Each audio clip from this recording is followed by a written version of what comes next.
This is gonna be, it's gonna be insane.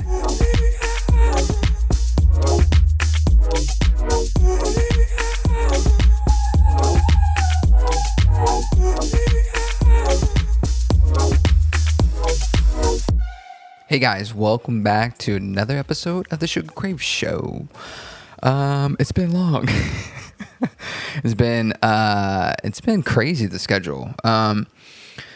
If you guys don't know, I help run a rehearsal studio, and we've been busy these past few weeks, and so that's been occupying some of my time, and so I haven't been getting ready or just haven't planned out well with these shoots. And now I kind of have a strategy to like shoot prior, because before I used to shoot like the day of or like a couple days before, but noticing when the studio gets booked, it's a lot more energy that requires that than I expected.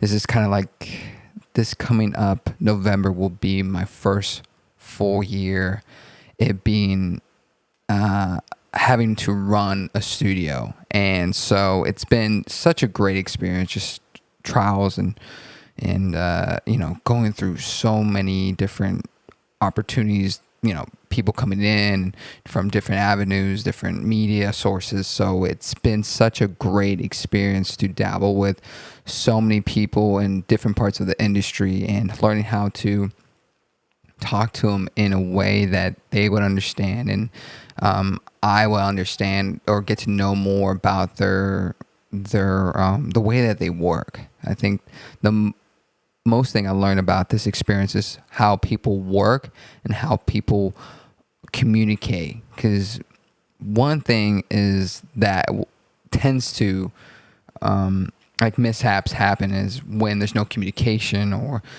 one person's not understanding understanding one another, and it's fine. It's to me it's been great just to puzzle everything and just try to troubleshoot all difficulties, and the good experiences are like the smooth experiences are great too, because it builds you that confidence that you're doing something right. But I feel like difficult issues like, hey, I need this within an hour or two, or something that you're just like, I need to solve right away because it's so urgent to get this piece in there. Those have been the most telling of what I've learned, and throughout my years of working around this industry, and kind of a push to be like, all right, you've been put in a test, can you complete it? Can you figure out a way to satisfy both parties? And so it's just been such a remarkable experience, and I feel like everybody needs that. Everybody needs that push in their life, or that big like step up. And it's just like, okay, we're putting you on stage. What are you going to do when you get that opportunity? Are you going to take advantage of it? Are you going to, bring out the best of you, or are you going to fail? That's the biggest thing. Is I think a majority of people don't try to get to that point because either they're afraid to fail, or they just don't think they're capable of getting to that point, that they're not worthy. And I think anybody's worthy of it. It's just, some people don't want that too, and that's fine as well. I respect that a lot. When someone's really true to himself, to be like, hey, like if for instance if they get promoted to a managerial position and they decline it just because they're like, really, I work best as someone being over me and directing me. I can't direct others. I'm just not incapable of. And to me it's just like, it's a good realization of that, of yourself. Fuck, man. Like, I guess I can't, like, my background and growing up, it was just like very independent. So you were always like, in my family, we were always taught to, survive, not survive all alone, but, had major support from everyone. But it was just like, hey, I'm not here, so you're going to have to do this by yourself. And this is how you do it. And if you follow the instructions, you'll be okay. And so that mindset's always been with me till this day. And it's interesting when people don't have that, and because I'm always curious about that, like curious about the minds, how the mind works, and what background they have that has made them that way. And yeah, it's just like I've always wanted to step up at certain positions that I know that it can give me a push. It can give me elevation, definitely financially. That's one of those like incentives to step up. And yeah, hitting that big stage is just like, I used to, when I was younger, I was like, man, it'd be so cool to tour around the world and DJ and, perform in big crowds and stuff. So, I still have that aspiration, but right now I'm just like, getting in my 30s, I'm just like, I'd rather stay home and just shoot podcasts and just review music. That brings me more happiness. But that can be, I think that's a pressure too, to be in front of a camera, to be vulnerable on the front of a mic and have, critics, pick apart about your voice, your opinions, the topics. It's just so many things.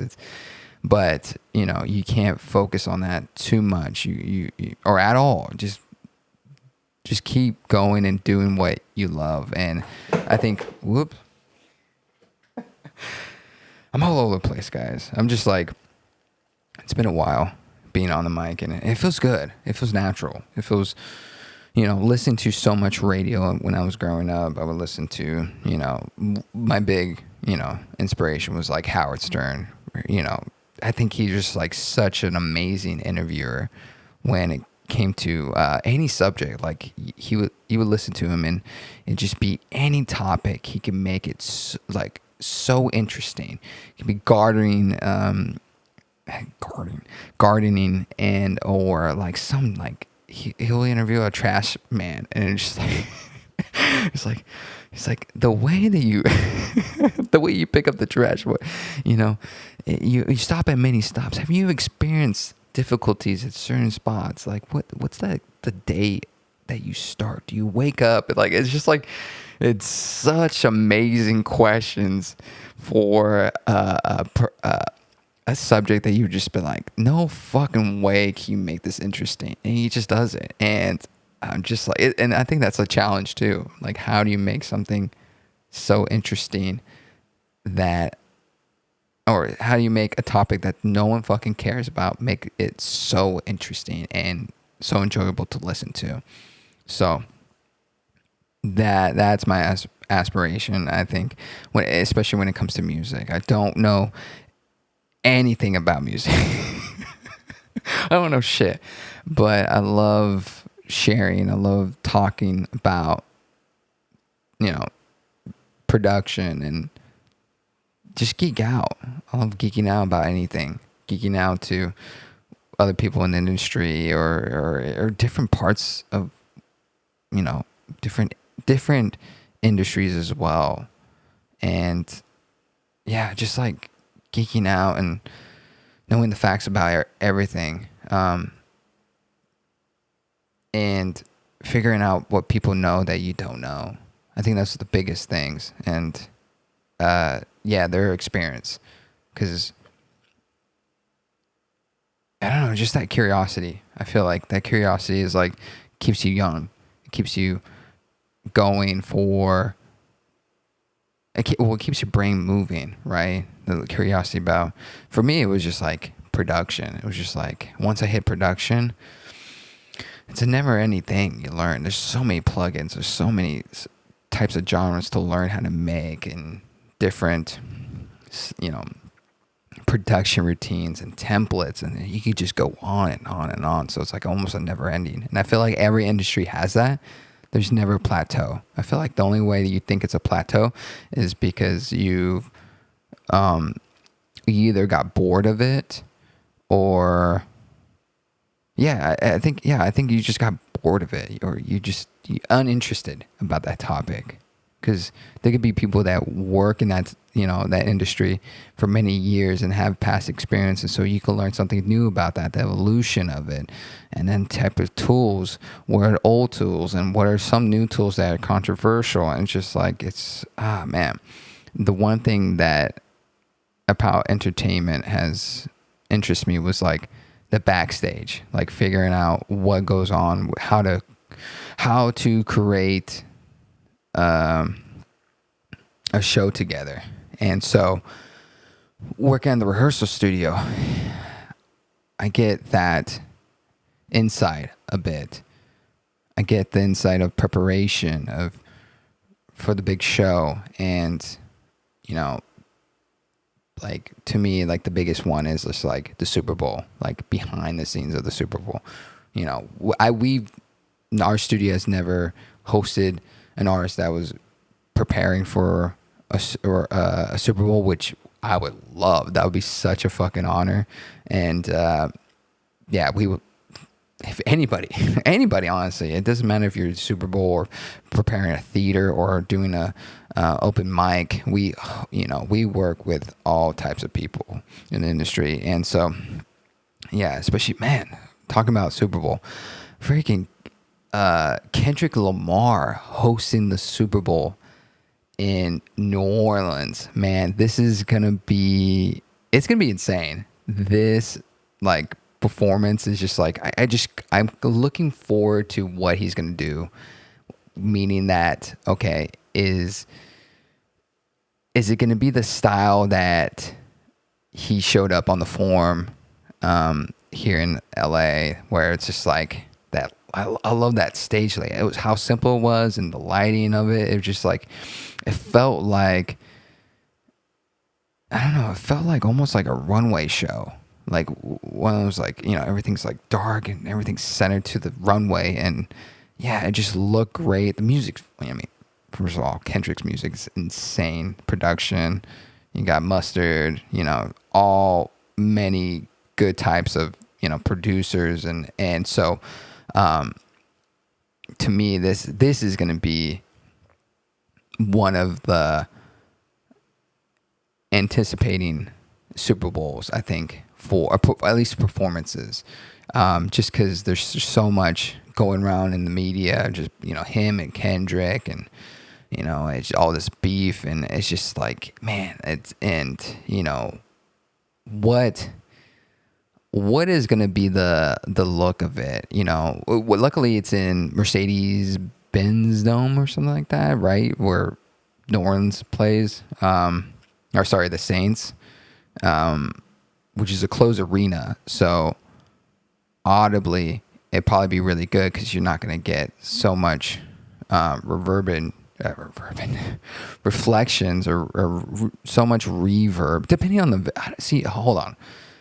I don't even know this dome. I'm not even going to try to be like, oh yeah, maybe not. Yeah, I'm reverting my comments about that. I just don't know. I mean, if you guys ever been there, let me know in the comments, just because I'm always curious about what's like closed arenas.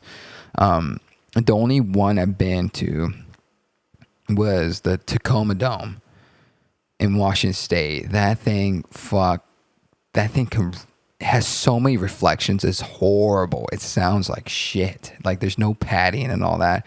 The other one, Staples Center, I've been to. That one's okay. It was pretty good. The Key Arena. Well, now it's called the Climate Arena or Climate Change or some shit. I don't know. It used to be called Key Arena. Key Arena, I went to see Kanye doing his, which album was it? I think it was, the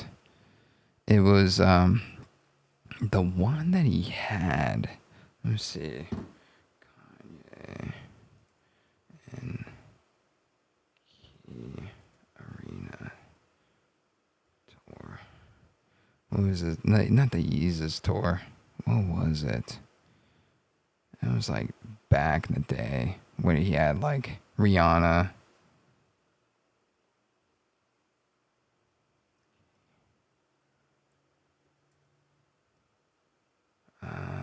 Yeah, sorry guys.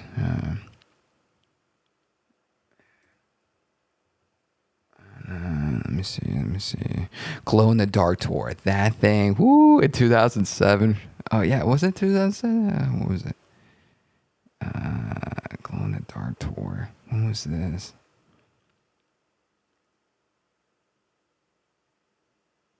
Yeah, he had Rihanna, Nerd, Lupe Fiasco. Man, dude, that one was fucking sick. Yeah, 2009. Yeah, 2009, dude. And it started in Seattle. Yeah. Dude, that freaking concert was insane. The sound was amazing. The show was, oh man.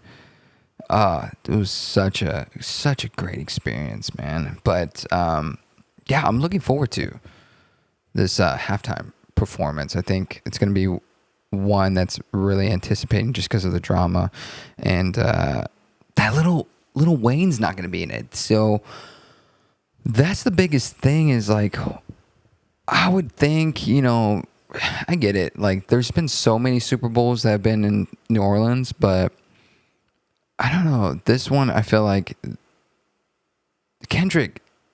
It makes sense that Kendrick's going to do it just because right now what's going on with the, media and just this album, and I don't know. To me, it's just like this is anticipating.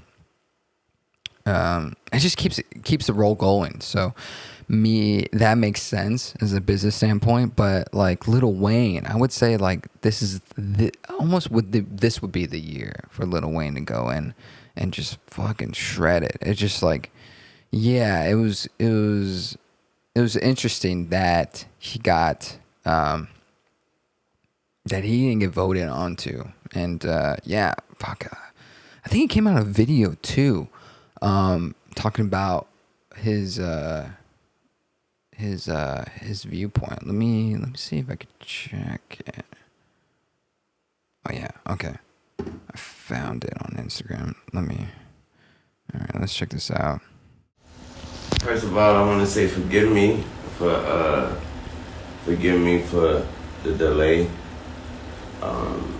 The delay on, just the delay. I want to say I had to get strength. I had to get strength enough to do this without breaking. I must say thank you. I must say thank you to every voice, every opinion, all the care, all the love, and the support out there. Your words turned into arms, and it held me up when I try to fall back.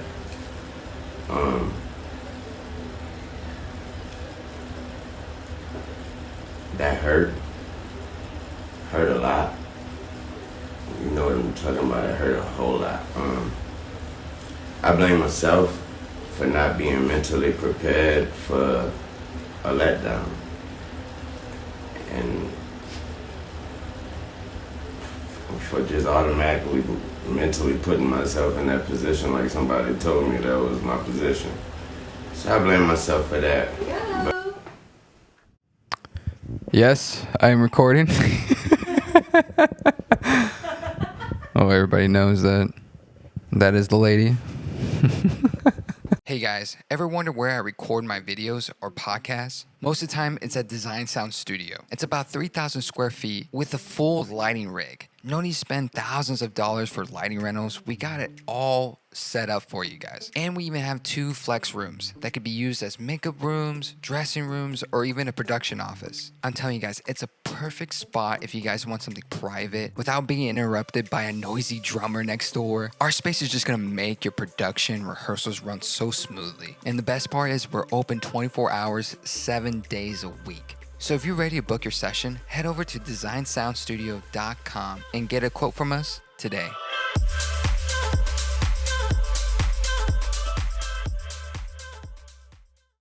Yeah, it's kind of crazy how I respect that he came out and was just like, took some time to be like, let me review it, let me think about my opinion, or let me react in an appropriate way. I mean, regardless, I think he should have, you know, you should be allowed to react whatever way you are because it's natural. But I think he did say in that video just like, hey, I mean, I had to hold back because it just rocked me. And I respect that he was just like, I thought that this was mine and it belonged to me.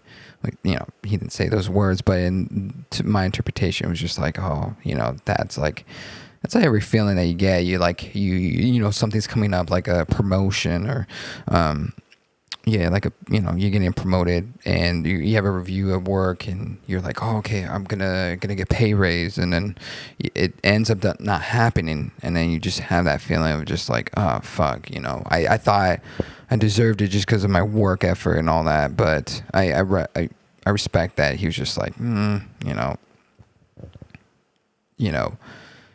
upset, but I shouldn't make assumptions that I deserve it, or that is mine. And so, man, I respect Lil Wayne doing that. That takes some balls right there to be truthful, be like, hey, this really upset me, and I don't know why. I just don't want. No, I don't know why. Yeah, I don't know why he wouldn't get it. It seems like the year that he would, but I think this is kind of inspiring just because an artist big as him can open up about his frustrations, about opportunities, and that it's natural. Everybody feels that way too. Because you feel, I don't know, to me sometimes I feel like when people don't get opportunities, or you just don't know that they get opportunities, that they're just like, it doesn't affect them. But yeah, I mean, it's just it's cool. I really respect him just coming out in public and just kind of addressing it, because I think a lot of people thought of it too. They were like, man, wait, New Orleans, like Lil Wayne, you mean, you would think Birdman, like the whole crew. So I'm hoping that Kendrick brings out Lil Wayne, because that would be fucking insane. That would be. See this? I think this is why this is going to be one of the best halftime shows, because the anticipation of that halftime show. Like, is Kendrick? Who's Kendrick going to bring out? Is he even going to bring out anybody, or is he going to bring out Lil Wayne? Just because all this topic of him not getting snubbed for the Super Bowl. And yeah, I think this is going to be one of the most anticipating Super Bowl halftime shows in our, at least in this decade, probably in my lifetime. The other ones have been great as well. I think my other favorite one was, the LA one, dude. With Dr. Dre. That one's been sick. And the coolest part about that one was that we get our consoles, our digital consoles, repaired by the guy that supplied that mixing console. That, I don't know if you guys look at that. Let me see if I can bring it up. There's this console which is gutted out that Dr. Dre is sitting on. They painted it white. It's actually an old analog console. So that console was gutted out, and they bought it from the guy that we get our digital consoles fixed, and it was so cool when I was talking to him. His name is Steve. Sorry, Steve, I don't know your last name. My apologies. Let me see. Dr. Dre Super Bowl halftime show. I think it's in the very beginning of it. Let me see if I can bring it up. see. Okay. Got it. Oh, these days. All right, let me. Okay. Perfect. So yeah, what was so sick about this console is that they got it the inside, so there's no like hardware or anything like that. But how sick is that? Look at that. Boom. Nothing. Just painted all fucking white. And I asked Steve, it was like, hey, did you guys end up getting it back? And he was like, no, the production kept it. And so, but he was like, yeah, we sold one of our boards to them. And yeah, they went off to paint it white. I was just like, oh, that's fucking sick. So being able to, I think that's what I love about productions, like getting to talk to or know people that work behind the scenes of, crazy events like this. And so, yeah, it was so cool. And that guy, Steve too. Steve is just another interesting man. And so Steve, his studio, was one of the first, like one of the studios that Sublime used to rehearse and record one of their first albums. I'm not too sure which album it was, but getting to hear about his stories with the band and how it was, how recording was done back then and what they did, and just like the whole like hanging out with artists, and it was just like it was such it's a different experience now. It's very it's one of those experiences that, or one of those things I wish I had like a time machine to go back and experience how to record in on 2-inch tape and learn how to cut tape, and just to learn how to do that would be so much fun. But don't get me wrong, I love the cut, copy, paste. It probably would save so many takes, and the redo too. Like if you delete something, you just redo it. When you're cutting tape, it's like you're cutting actual tape, and you can't go back, or it's hard to go back. And so, yeah, man, this is what I'm talking about. Like knowing the production and knowing people's stories behind the scenes too. Like getting to know people as well, and just learning how to converse with one another. I think it's a big thing. And so, yeah, man, it's one of those things. Yeah, I'm just so thankful to be working in this industry and continue learning. And so I grateful for the opportunity, and I hope you guys get the chance to, with any part of the industry that you deal with, whether it's music, film, TV, it doesn't even have to be the arts. It could be, mechanical. It could be, gasoline and oil, and just like financial, any part of the industry. I hope you guys get that experience of like just being able to grow or feel like you can continue to grow within your industry, your position. So because I think it's a great feeling. You feel like you're not stuck at one position. You feel like you can continue on and still learn from anybody, anywhere, anytime either as well. So, but yeah, that's pretty much it, guys. Really wanted to keep it short and sweet. Just wanted to say hello, and I know I've been out for a while, but I am back, and I'm ready to fucking just continue on and go with this. Continue to listen to music, continue sharing more stories with you guys, and continue learning from you guys as well. So before I go, one thing, first of all, I want to say thank you guys so much for the support and subscribing to the channel. But if you haven't, please subscribe. Join our membership. It's called the Suga Crave. The Suga Crave Club, where you get like production templates, behind the scenes videos, and sample packs as well. So we got the right now. Currently, we have the starter pack, and then some MIDI that I've uploaded that I've used in my production, and just any MIDIs that you guys can use and throw in your sessions. Pretty soon we're gonna upload presets, so for certain cues and all that, so you can throw in and just if you need a quick adjustment for your EQ or compressor, you can just throw those presets in there, and you're ready to go.